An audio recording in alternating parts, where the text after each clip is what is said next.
Have you ever wondered why parts cost more from an auto repair shop? Have you ever got your invoice and looked at it and said, my God, those parts are expensive. I could have got it cheaper at AutoZone myself, or Rock Auto, or definitely Amazon. Well, today I'm going to explain to you how repair shops make money.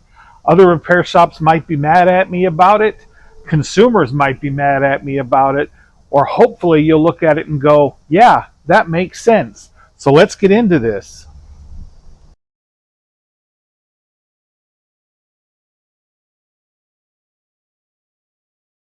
So if you're a returning viewer to my channel, you know that I'm actually a used car dealer.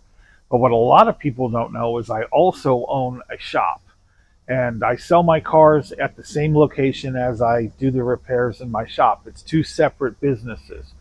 I got into this business about 6 years ago, almost by mistake.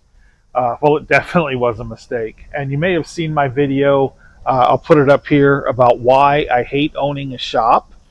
That video's, I don't know, 2 months old now, 6 weeks old. And man, I got some haters on there, but that's okay. I made another video afterwards about some of the mistakes that I made when I bought my shop. And one of the reasons that it was a mistake for me was I had really no industry experience. So I had to have other people show me sort of how to do it, what the margins were, what the markups were, and how that came to be. And I sometimes hear people, when they're asking for recommendations on Facebook or something like that, say, that shop screwed me, or they rip you off. It only costs $200 to do blah, blah, blah. But there's lots of things that go into this. And I thought I would explain to you a little bit about when you take your car to a shop, what do you get, what's it cost, and why does it cost what it costs. Now, these are general guidelines. Different shops do different things. This is somewhat of an industry standard. Your shop may be more or less. So let's get into it. Hopefully at the end of this video, you'll understand how shops price things and be okay with paying for those services. So right off the top, there's three things you get when you take a car to a shop. You get your time, we got the tools, and you get a warranty. And what I mean by those things is you drop your car off at a shop, you fill out your paperwork, you leave. You've gotten some time back. And that's a value to people in most cases. Now, not only does the shop have the service to sell, they probably can get it done quicker than you could. For example, maybe you've never done a water pump. You don't know how. All right, so we can do it quicker and we know what we're doing. Second, a lot of repairs require some specialty tooling. If you don't have that specialty tooling, it's either going to take you a lot longer to get the work done, or you're going to have to go out and buy that tool. And when you go out and buy that tool, then that kind of cuts into what does it cost to fix it. And the third thing is it's done right. And what happens if that part breaks in 6 months? Well, if you go to a shop, you're going to have a warranty. So those are all reasons people want to bring the car to the shop. You got to understand a shop is providing a service. And when there is a service provided, there is a cost associated. And so we get to the part that I break down for customers, and some of them go, yeah. Others not so thrilled. A shop, no matter what kind of shop, really a business. We sell here at my shop, we really only sell two things.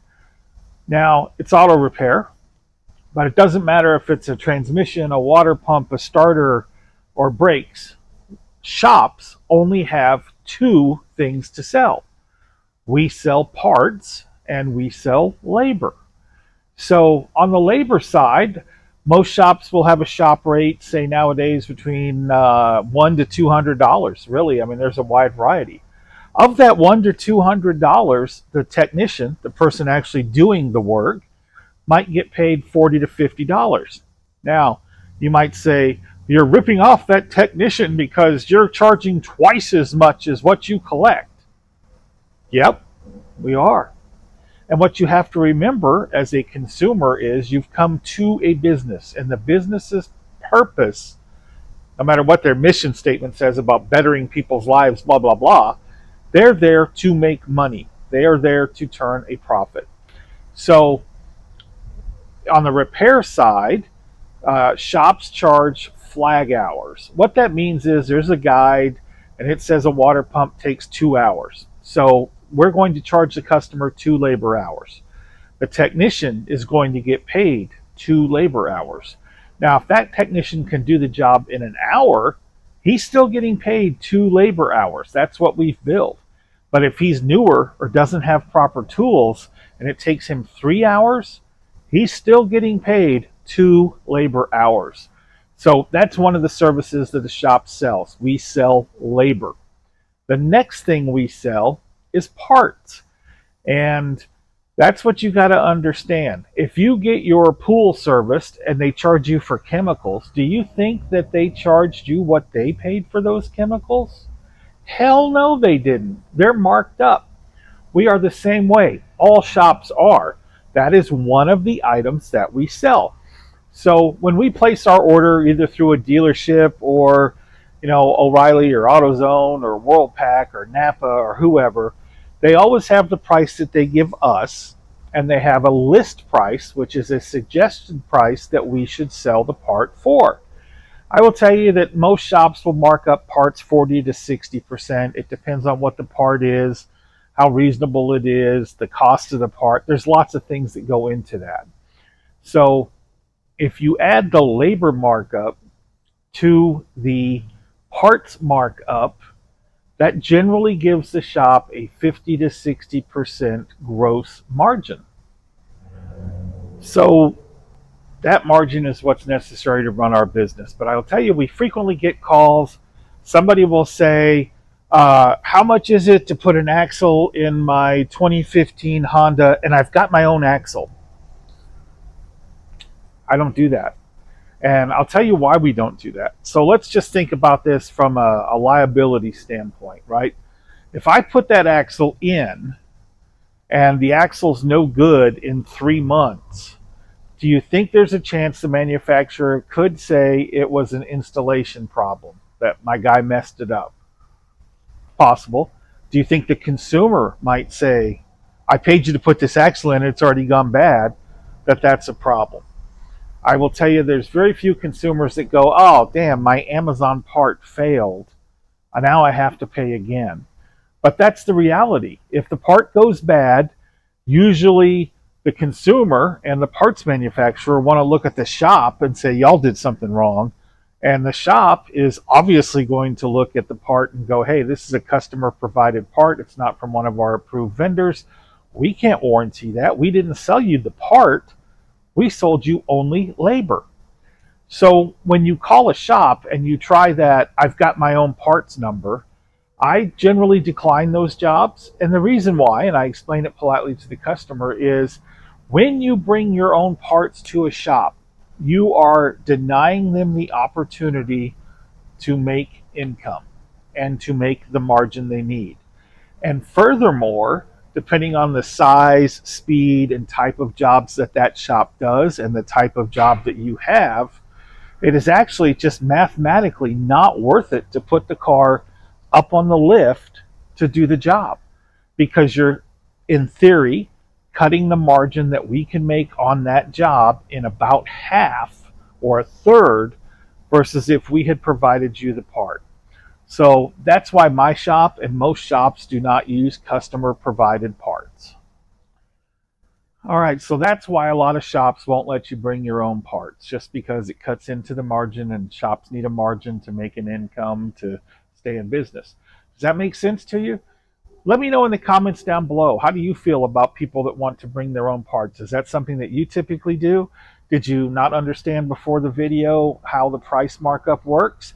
I'd really appreciate your feedback. And of course, the comments help my algorithm, along with the likes, the subscribes, and all that fun stuff. So getting back to gross margin. For example, if the job costs $1,000, that's what the shop bills you. You pay that. On a 60% gross margin, that means the shop makes about $600. On a 50% gross margin, the shop would make about $500. Now, does that mean they screwed you? Did you get overcharged? And who determines what overcharge is? I mean, Different shops have different overhead. They have different rates. You know, that $500 that we make, that is not profit to the bottom line, I can assure you. Let's just think for a second about what the shop is paying out in expenses. Okay? So the gross margin, that covers parts and the technician. So that's parts and labor. The rest is the gross profit. And out of that, we're paying rent, we're paying insurance, we're paying electricity, we're paying advertising, we're paying trash disposal, we're paying internet, we're paying all sorts of other expenses. So that money that we make in no way generates our real profit. You know, if we make 10% at the end of the year, that's usually pretty good. Um, so it is what it is. But that's why there are those expenses. So when people say they screwed me, did they screw you? No, you didn't get screwed. They told your price. You had an option to accept it or not. If that service provided to you had a value and that value equaled the dollars that they were asking for, accept the service. If you feel that the price is too high, well, you can call around to 5 other shops and find the dirt cheapest guy that does it. Or you can go to a shop that you trust, that's cleaner, that's newer, that's quicker, that has better availability, whatever it might be. And that may be a little bit more money. Those are just options, and you can do whichever one of those works best for you. All right, so here's the last thought. And it offends people sometimes, and entrepreneurs love it. And sometimes people are embarrassed to admit it. But here it is, guys. Profit is not a bad word. Okay? It is okay when you are in business to make a profit. And it is okay to make a large profit with a great margin. And it's okay to make a small profit with a little margin. And to me, what allows that percentage of profit is value received.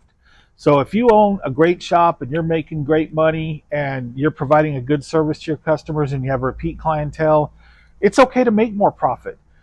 If you're the customer and you know that the shop is going to do you a solid job and stands behind their work, but they cost, $50 more than the shop down the street, it's okay to go to that better shop and know that they're going to make a little bit more profit.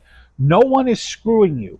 We're offering an exchange. The exchange is the service that you need, and that doesn't apply just to auto repair shops. That's anything. The service that you need, grocery store, they didn't pay that same price for groceries, but yet they have groceries, they have lights, they have a space for you to buy them, they have somebody to check you out unless they're Walmart.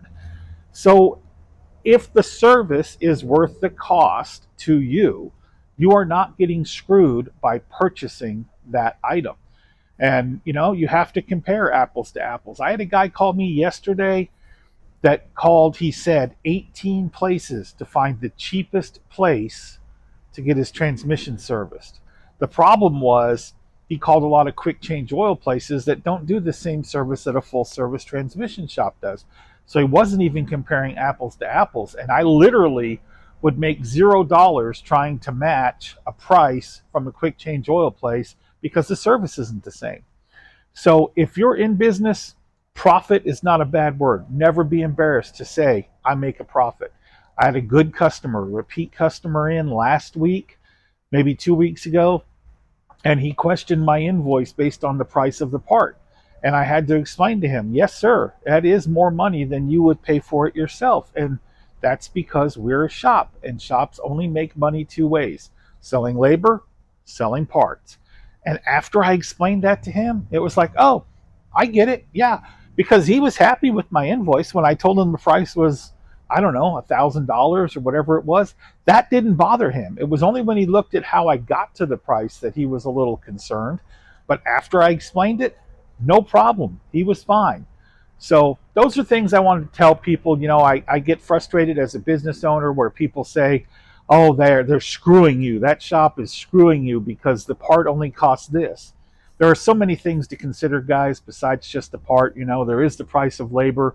These technicians have spent thousands and thousands of dollars on tools that make those jobs go more efficiently. They have know-how and knowledge that you maybe don't have. And then the parts are jacked up. They're a little bit more expensive. They also come with a warranty, which means you only pay for it once during a certain period of time, and that's things that create a value to you. So I hope you've enjoyed this video. I have plenty of other videos. Again, most of my videos are about the used car business, but take a look at the channel. I hope to see you again, and I appreciate you watching. Everybody have a great day.